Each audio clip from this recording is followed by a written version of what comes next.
वापरू शकता. लाडकी बहीण हप्ता बंद, ई-केवायसी करूनही पैसे का थांबले? जाणून घ्या सविस्तर कारणे. लाडकी बहीण योजना न्यू अपडेट. मुख्यमंत्री माझी लाडकी बहीण योजनेअंतर्गत राज्यातील कोट्यवधी महिलांच्या खात्यात डिसेंबर 2025 पर्यंतचे हप्ते जमा झाल्याचे सरकारकडून सांगण्यात आले आहे. मात्र अनेक महिलांनी ई-केवायसी प्रक्रिया पूर्ण करूनही त्यांच्या खात्यात मागील 2 महिन्यांचे पैसे आलेले नाहीत.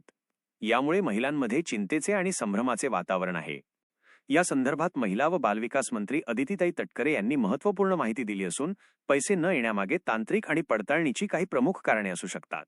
ई-केवायसी केल्यानंतरही हप्ता न मिळण्याची प्रमुख कारणे.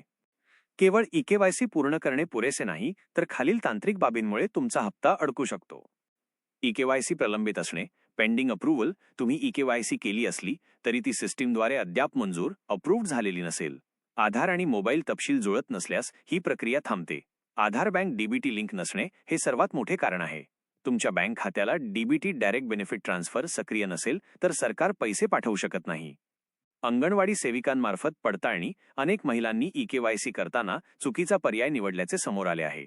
त्यामुळे आता जिल्हाधिकाऱ्यांनी अंगणवाडी सेविकांमार्फत प्रत्यक्ष पडताळणी फिजिकल व्हेरिफिकेशन करण्याच्या सूचना दिल्या आहेत. जोपर्यंत ही पडताळणी पूर्ण होत नाही तोपर्यंत हप्ता होल्डवर असू शकतो. बँक खाते निष्क्रिय डॉर्मेंट अकाउंट. जर तुमचे बँक खाते बऱ्याच दिवसांपासून वापरले नसेल किंवा त्याचा IFSC कोड बदलला असेल तर व्यवहार अयशस्वी होतात.